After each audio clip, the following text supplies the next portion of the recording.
Hello बच्चों, so let's understand this question. So the question is asking mention the most essential feature of the barter system. मतलब कि barter system का बहुत important features कौन कौन से हैं। तो चलिए सबसे पहले इसके की कंसेप्ट को डिस्कस करते हैं। तो इसका की कंसेप्ट होगा बार्टर सिस्टम।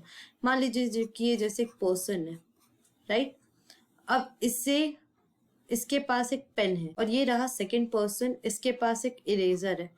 तो ये जो फर्स्ट पर्सन होगा वो बोलेगा कि भाई तू मेरे को ये पेन जो है तो ये रख ले और ये इरेजर जो है ये मुझे दे दे। तो इसमें क्या हो रहा है, ये पेन इसने रख लिया, ये इरेजर इसने रख लिया। तो यहाँ पे क्या मनी का यूज हुआ? नहीं हुआ।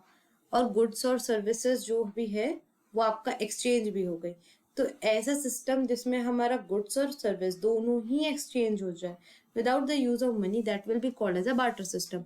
अब यहाँ पे क्वेश्चन क्या पूछा है कि इसके फीचर्स क्या है। तो सबसे पहला ये कि इसमें हमारा डबल को इंसिडेंस ऑफ वॉन्ट्स लगते हैं। जैसे कि इस केस में हुआ कि इस पर्सन को इरेजर चाहिए था और इस पर्सन को पेन चाहिए था।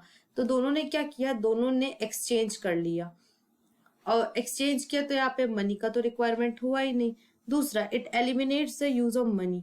अब यहाँ पे ये जो इंसान है इसे इरेजर चाहिए और इसने पेन रख लिया सेकेंड वाले पर्सन ने, तो क्या यहाँ पे मनी का यूज हुआ? नहीं हुआ। तो इसीलिए इसमें हमें मनी का यूज जो है वो एलिमिनेट कर देता है। तीसरा, ये उन जगहों पे पॉसिबल है जहां पे जो एक्सचेंज का एरिया है वो लिमिटेड है। तो ये थे कुछ एसेंशियल फीचर्स बार्टर सिस्टम के। I hope this question has been clear to you. Thank you and best of luck.